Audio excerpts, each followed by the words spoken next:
Good morning, and thank you very much for those kind words. I hope I'll be able to live up to at least part of it, and I look forward also to a discussion. The war of ideas is a Greek invention, Karl Popper wrote in Conjectures and Refutations, and is one of the most important inventions, so to speak, ever made. Indeed, the possibility of fighting with words and ideas instead of fighting with swords is the very basis of our civilization. End of quote. And I'm sure we all agree that with Popper that anything is better than reaching for the sword and reverting to the barbarism of warfare. And for this reason alone, it's important, it's good that alternatives, be they words or ideas, as Popper argues, or the tools of modern day economics are there. They are essential. Geoeconomics, the use of economic means to achieve political ends, has gained traction in recent years. And figures show that international conflicts are increasingly being fought on the economic terrain. Or perhaps we were naive not to acknowledge it actually much sooner. There could be a debate. Between 2014 and 2022, the amount of trade restrictions increased fivefold. Seen in this context, the war in Ukraine is as exceptional as it is horrific. And lest we forget, there are also significant geoeconomic components to this hot conflict. But above all, I'd like to underscore what the ambassador just said, the need to fight, to rise, to confirm and affirm liberal democracies in our united stance against the horrific atrocities that are conducted by the illegal Russian invasion of Ukraine. Russia cannot win. But before sharing my views on how to face up to this development, allow me to briefly outline the causes. In the field of technology in particular, it's increasingly difficult to see or to determine where economics ends and security starts. The interwoven nature is one thing, but we need to be sharp, we need to be more determined and more precise. Because the latest developments in artificial intelligence, for instance, are of significant importance, not only economically, not only beneficial with risks to society, but also militarily. In addition, it's essential to recognize that in relative terms, the importance of the West is declining. In 2005, the GDP of the G7 alone was still 6 times that of the BRICS. Now it's 1.5 times. So the shift has happened in 18 years or less, and the pace is changing. So the implications of this downward trend are still unclear, but are we moving towards a bipolar world, tripolar, or as the ambassador has said, or should we be gearing up for a world order à la carte? But we need to be sure where we want to be and where our allies are and who they are. Obviously, I'm at the Transatlantic Forum, so it's pretty clear where they are for the Netherlands, also within the EU, but transatlanticism remains a pillar of our foreign policy, but also of our economic policy.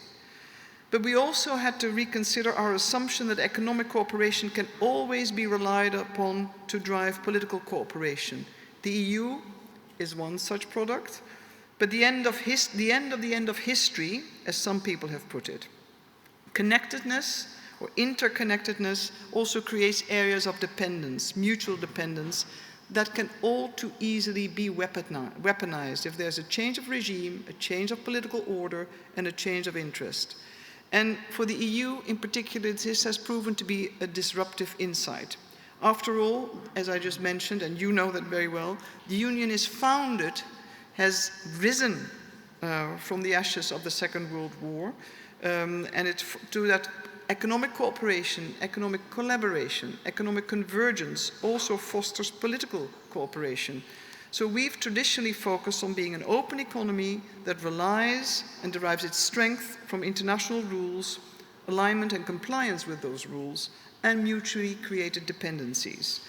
It remains an important principle. I do not want to renege that, far from it. But it's also good to acknowledge, be aware, and prepare for the fact it doesn't always work in the way it was intended. And last but not least, we're seeing a backlash against globalization in public debate. I do not follow the German press on a daily basis, but I can tell you for the Netherlands, globalization in some quarters has become a dirty word. It's synonymous with allegations, with suggestions of undermining, as if it's corrosive to society. It's aligned with many other assumptions that are not always easy to tackle in the same way because not all is rational. But we also know that growing inequality and the greater rightful coverage given to this are a factor that needs to be debated and discussed. What have been the benefits of globalization? How should globalization be altered? And how can it truly reach the benefits that all people, all citizens around this world need to be exposed to? Globalization has not brought all benefits to all people in equal manner. That is something we need to acknowledge, we need to be mindful of, and we need to tackle. But globalization is also an easy target, as I just alluded, for populists who offer no real solutions to current problems. Far from it, I would add. And partly due to these structural causes, there seems to have been a negative spiral in recent years. Trade restrictions, protectionist policies, and assertive diplomacy appear to have generated a tit-for-tat dynamic between actors that has led to a hardening or a further erosion of the quality and interactions in our international relations. We realize that in the US, economics is increasingly seen as a central battleground in geopolitical competition. We're also seeing a similar shift in the EU, and the latest editions of Foreign Affairs even refer to the geoeconomic awakening of the EU. And I can see some of you nod, I think approvingly, but we can possibly debate that further. And that brings me to a matter how we should be dealing with this development, not only from a status quo perspective, but rather from a moving forward perspective. What's the role of the Netherlands? The 17th economy in the world, the 5th in the European Union. We're not big, but we're forceful enough, and we're home to a number of the large, innovative companies. You'll remember Philips. I wouldn't say the olden days, but that's a well-known one from my generation. But more pertinently, of course, a company such as ASML, a global leader in its field. So what should be our role? How can we sustainably ensure our security, prosperity, environment, and way of life now and in the future in an increasingly complex international playing field where Western, and I align actually with the comments made by the ambassador, Western seems like an old term, liberal democracies' influence and reach risks to be on the waning side, so we need to assert ourselves. But before we get to these questions, we need to take a good look at ourselves. First of all, we need to improve and strengthen our own political economic foundations, as this determines our geoeconomic position to a large extent. Our homework needs to be done. We need to make our economies more competitive, innovative, and resilient to shocks. On top of that, we need effective solutions to our internal policy and political questions. And I, from an EU perspective, know that we need to find a quick solution to our economic governance review. This may be a moment where some of you in the audience from the US might have a yawn moment and think, what is she talking about? It's our fiscal rules. It's how we pay our bills, how we invest, how we build our buffers, how we continue to be fit for purpose, particularly also within the euro area. But that means also we need to improve and strengthen, actually make progress towards the capital markets union. We should deepen that. EU capital markets are underdeveloped, they're fragmented, they're hampering early stage investments in innovation for sustainable growth. A sharp contrast to the United States in this regard. But back to the geoeconomic developments that we need to face. Let me state my position up front. I see it as a mix of defensive and open policy instruments. They're needed to meet these challenges. And it's a little bit similar to the way my country has dealt with water over time. You know we are below sea level. If climate change continues to happen the way it is, my country too will disappear, but we have some time. But the water is too powerful to be held back by only dikes. So we give space, we create space for the waters to flow. We tend to move with as the water moves. We let it flow through the meadows and store it underground. And if the space is insufficient, we can no longer store the water in the floodplains. We have the levees, an ultimate remedy to stop the water as a last resort. So take this as a perspective on our defensive measures. A starting point, of course, is one should never be naive. And perhaps we have been too latent or somewhat naive in the past. And it's an accusation, or rather a point made, that could have been levied at the EU at the beginning of this century, when other actors already sought to use their economic resources for political purposes. They are successful in undermining not only our interest, but of course also in undermining through the advancement of their interest. So we need to strengthen our level playing field within the EU, as this, if we don't act, can have major consequences for our prosperity and security. So defensive measures remain important also for the EU. And these may take the form of instruments designed to counter economic coercion or to defend the level playing field, the backbone of our internal market. And examples of how the EU has adapted to the changing world order includes the foreign direct investment screening instrument and the anti-coercion instrument. These are very practical measures taken to actually strengthen our position from a defensive perspective.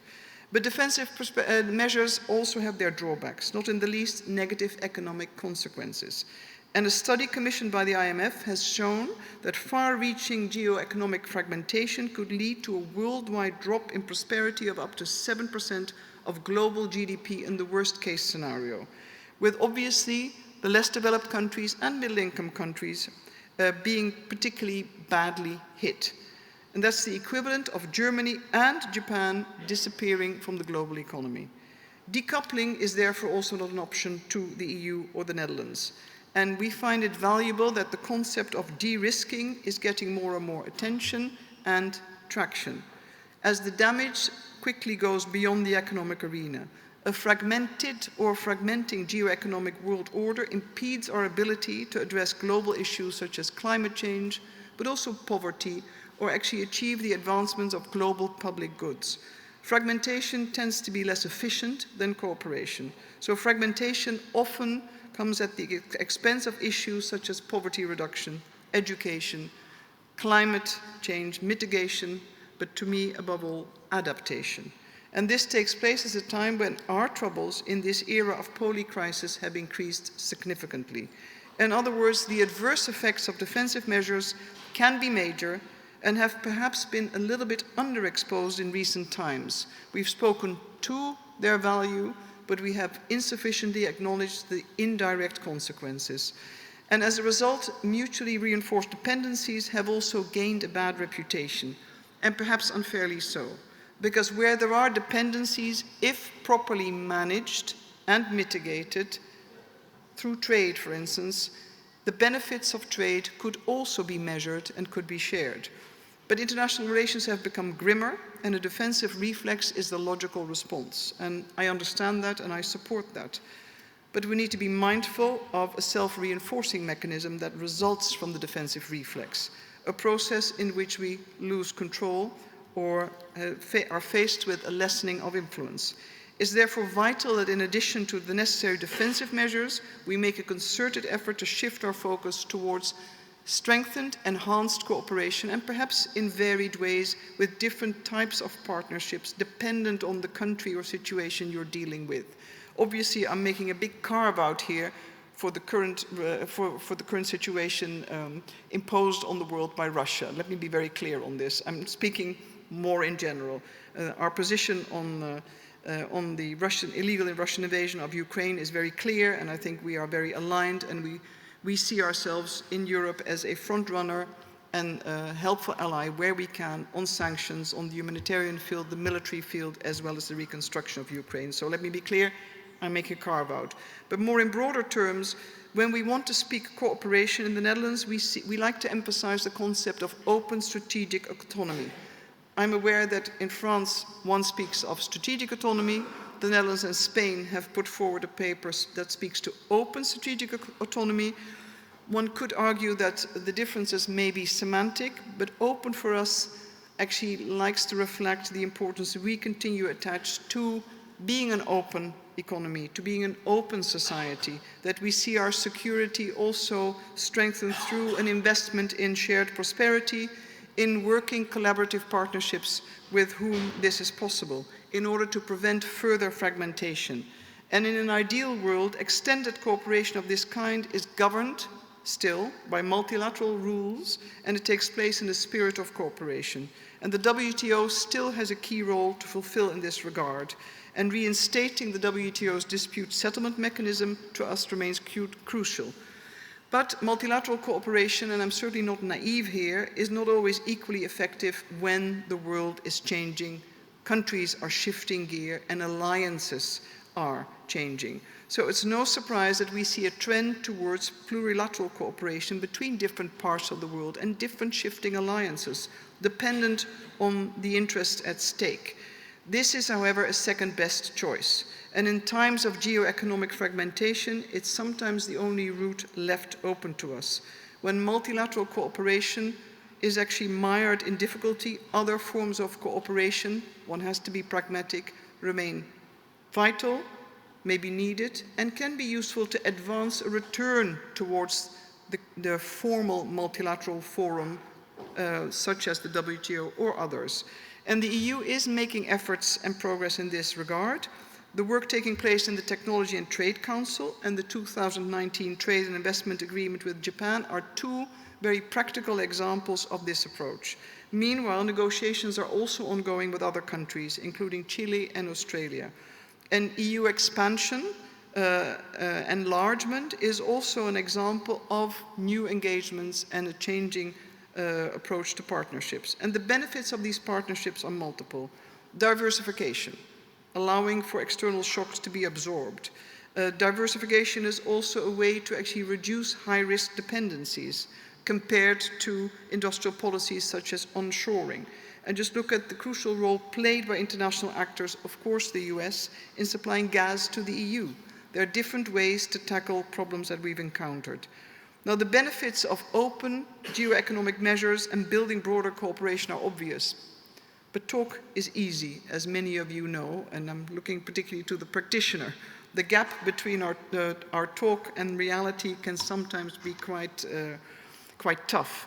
And whilst we acknowledge the world has changed, we also need to affirm our role in it and the instruments we find optimal in advancing and strengthening the role of liberal societies, liberal democracies, and our place in the world. So that means cooperation cannot only focus on the usual suspects, our closest allies. We also need to find ways in tackling and changing and building new partnerships or relationships with countries with whom we find it much harder and with whom we often do not have much in common, but still a shared agenda of peace, security, poverty reduction, sustainability. And I would like to urge all of us to look at different and differentiated cooperative ventures in the public and private sectors with third countries that have an outward-looking stance and have a shared interest still in rule-based trading order, because countries that can offer mutual gains in prosperity, and for us as an EU, the Netherlands as an EU member, can serve as a reliable partner. And in saying this, we consider a new approach to the Global South essential, and I know the EU President Ursula von der Leyen has also spoken to this. This too is a part of an effective new geoeconomic policy, but one that is open as opposed to only defensive, and which offers more advantages than disadvantages.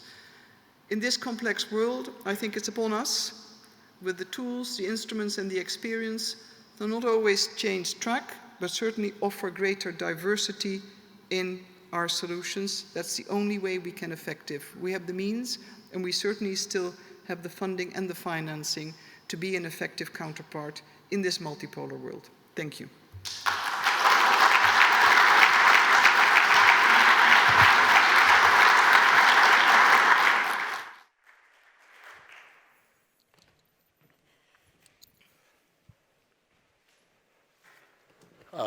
That was an important statement. Thank you so much.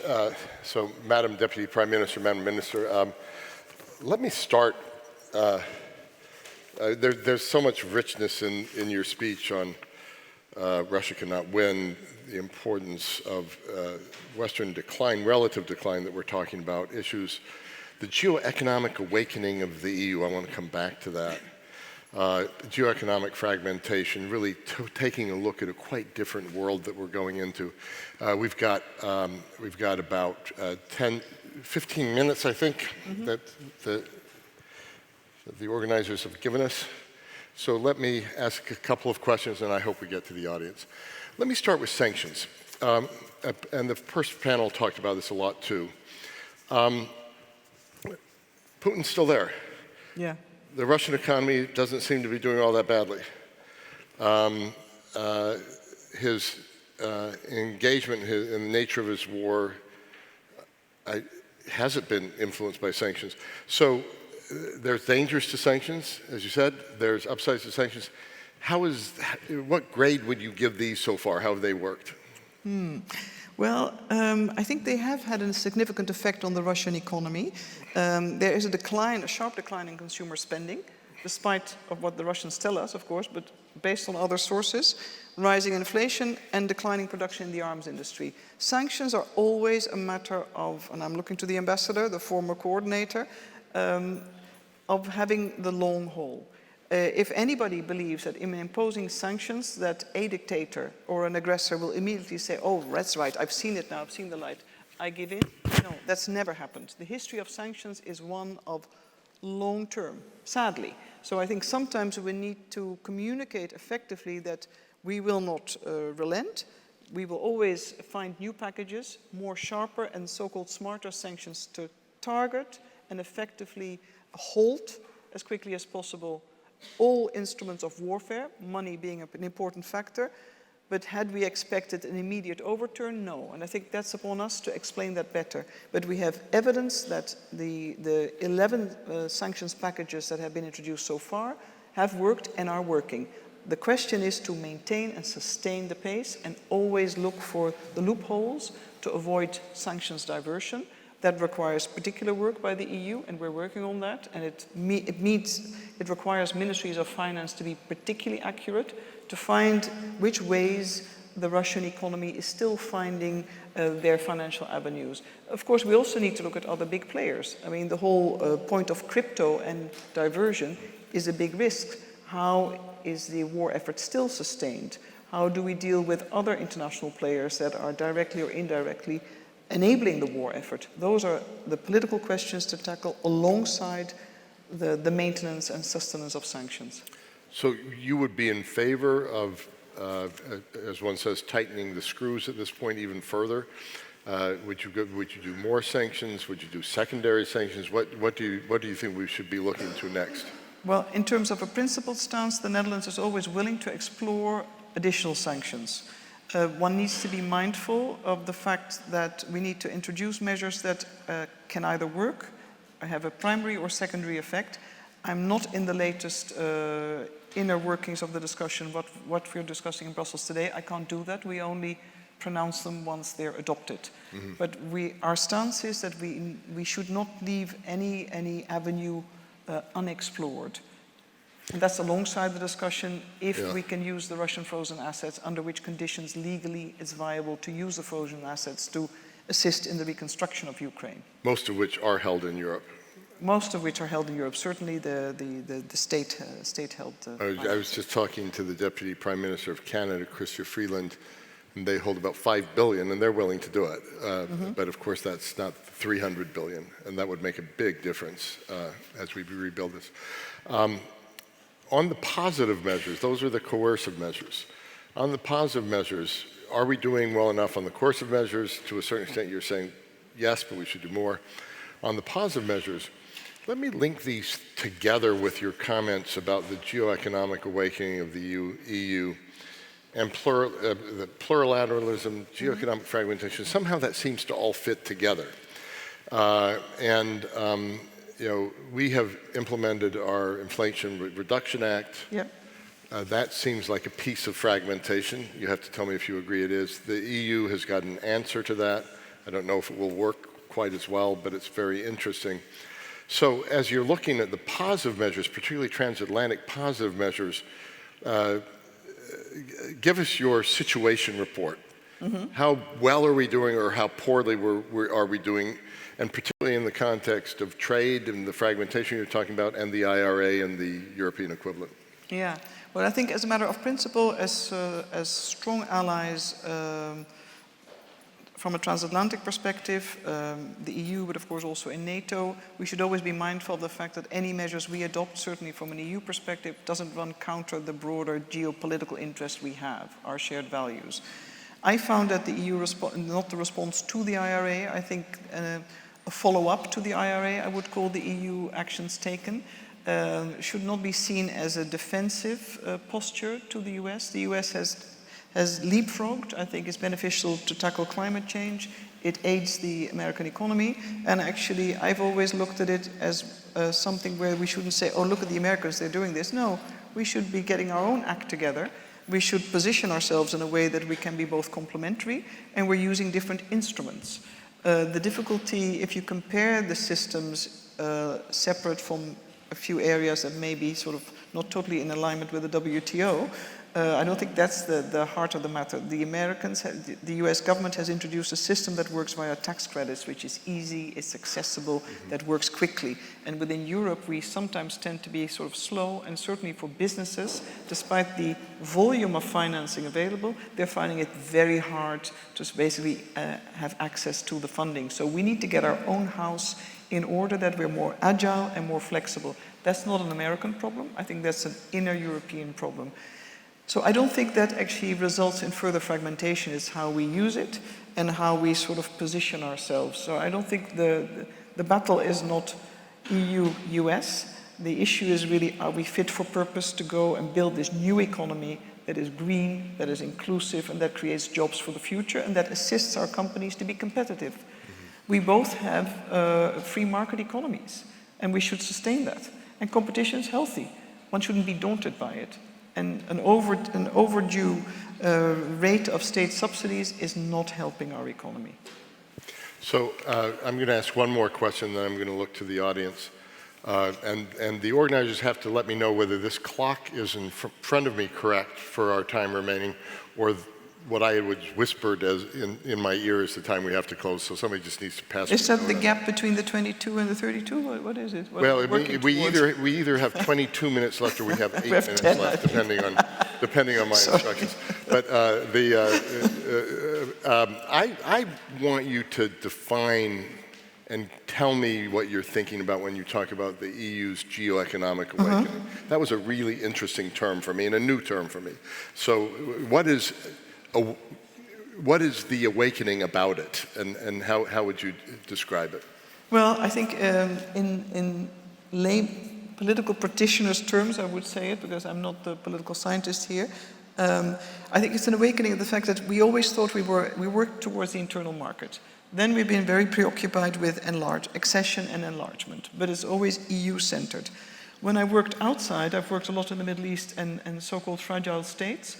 I always encountered an EU that was busy with the market and with trade, but didn't spread its political wings. Yep. And many countries and players looked towards the EU, and I don't want to quote Henry Kissinger, but you know what I mean, to say, who do we deal with, when do we deal with them, and it's not really happening. And the latest phase, perhaps also further accelerated and triggered by a war on the continent, has shown that the EU needs to not only get its house in order, use the instruments it has, but it needs to assert itself on the international stage. And you can use instruments in a way that advances that position, but in a collaborative way with its partners. And our strength is not the military, because that is derived from NATO, the alliance, and the Americans being the leader of NATO. We need to get our house in order when it comes to defense expenditure, but we also need to get our house in order when it comes to the political decision-making. And abolishment, for instance, of the vetoes on EU foreign policy would be like the big first ticket item. But geoeconomics is a source of our strength. Trade agreements, offering support, offering access to our markets, building capacity. It's soft. And regulatory standards. And regulatory standards, yeah, I know that's when we come to the wood pellets, for instance, for the US. Yeah. But regulatory standards, there are many ways. And I think the foreign direct investment screening, that's new to us. I couldn't have imagined that perhaps 10 years ago. When it comes to outward bound screening, outward bound investment screening, that's under discussion. The fact that we have the global gateway when it comes to building partnerships with countries with whom we do not have a trade agreement, but we want to have some form of economic exchange or interest, and so you build elements of a potential partnership. So all these areas, I think, are bolstering the presence of the European Union, even though we are 27 member states, different backgrounds, different political systems, but bolstering the presence. And geoeconomics in a world where it's more about those areas of influence and wealth that can be leveraged and or peacefully weaponized. That's an area that I think that is new, but we need to build on that. Yeah. No, I know when I was, also when I was running the Wall Street Journal in Europe, we introduced the term into the lexicon of the EU as a superpower regulator, but now it's gone way beyond that to using economic elsewhere. So I'm looking for questions, please. Norbert, and then why don't we pick up these two questions and then with the microphone here in the front. And not everyone knows who everybody is, so please introduce yourself to the audience as well.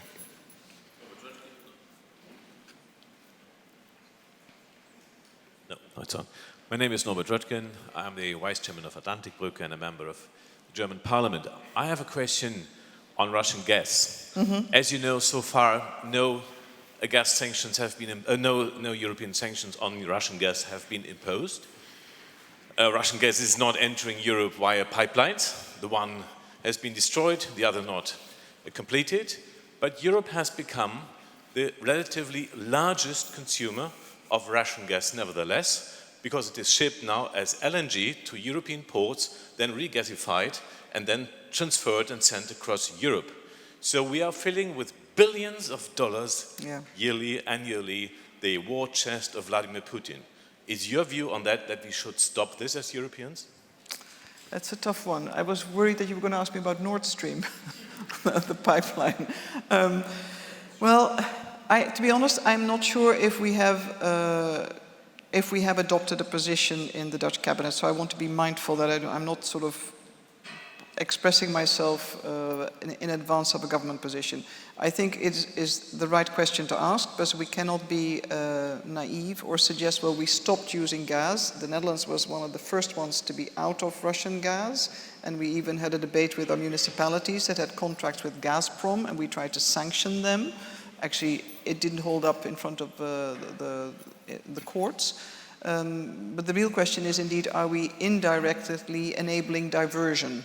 It comes in through different ways, but it still ends up in the Russian coffers. I think that's the debate to have in Brussels. So I'm taking your question forward. I also want to know from my colleague. The other question, of course, is, then you come to the point of mutual dependencies, can we afford it? And I don't mean financially. How significant is our dependency? You may know the answer, but... No, I don't want to stick. No. Yes. But I take forward your question. Please.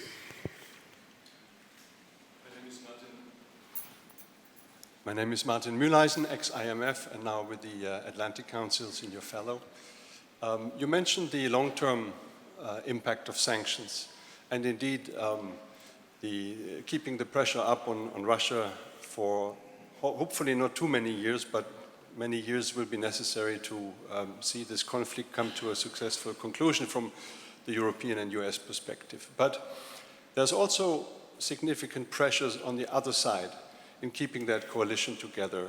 There's the military expenditure, you mentioned climate costs, very tight fiscal positions everywhere, relatively high inflation, rising interest rates, that cause, I think, tremendous political difficulties coming over the coming years too.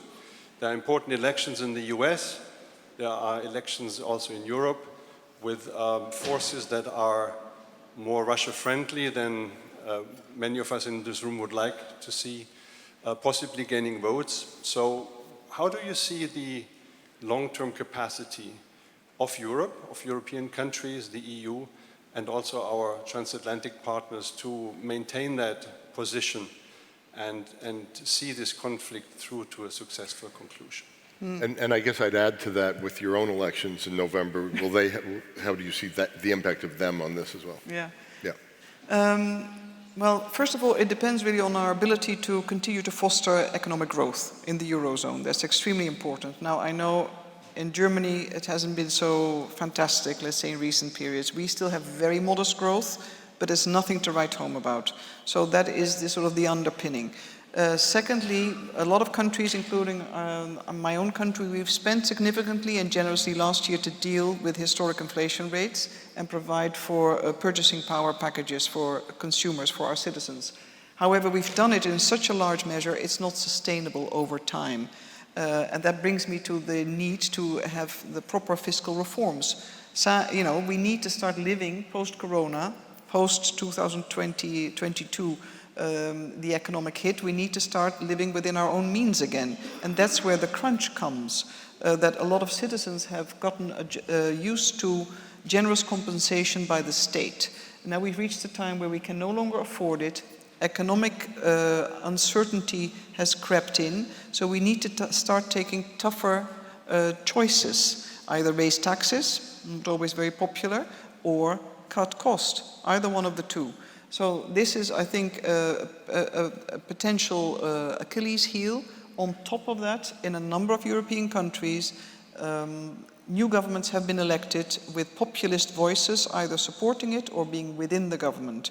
And they often feed the idea, and we hear it too in our Dutch parliament, as if there's a false choice, false contradiction between support and the cost of financing the courageous war effort led by the Ukrainians against the Russian invasion militarily and at a humanitarian level, and the need to keep up the financing of the state of Ukraine to assist in that way, and the cost of living debates we're having domestically. It's a false narrative.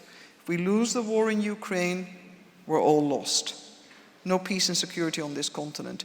This is something we have to keep financing, and I think we need continued courageous political leadership from mainstream political parties, right or left of the spectrum, to keep bringing home this message. It's not free of charge.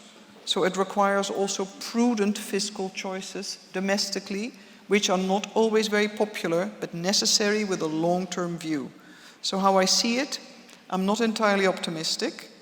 Certainly if I look at elections in a number of countries, I was the former party leader of a progressive liberal party. We're not doing fantastically in the polls, euphemistically put. But you shouldn't be scared of polls or polling to say the right thing and to stand for what is right. And I think that's what matters right now. That's terrific. Well, I fear we've run out of time. But what a rich conversation this has been.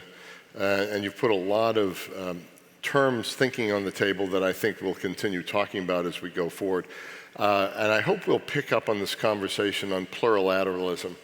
I wrote something last week saying the time of multi-alignment, the time of non-alignment is over, it's now multi-alignment. That's correct. And people don't want to choose sides, China or the US, particularly in the global south.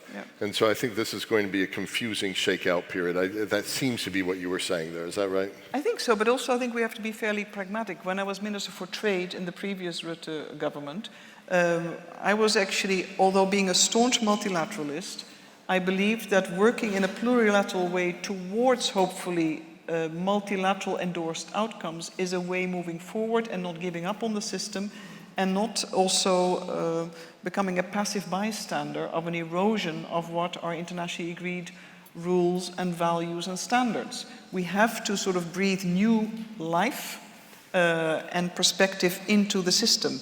You do not have to continuously reform the system, you have to make it work in a different way. And I think there, plurilateralism can be a way to continue to engage and to bring different players into the system. Because there is no such thing as one bloc and one bloc. Not everybody from the Global South agrees on every topic with each other. They're also varied and differentiated interests. Same as we have them in the EU, let's face it, but we're still members of the EU. Thank you. Proudly so. Thank you for making the trip to Berlin this morning.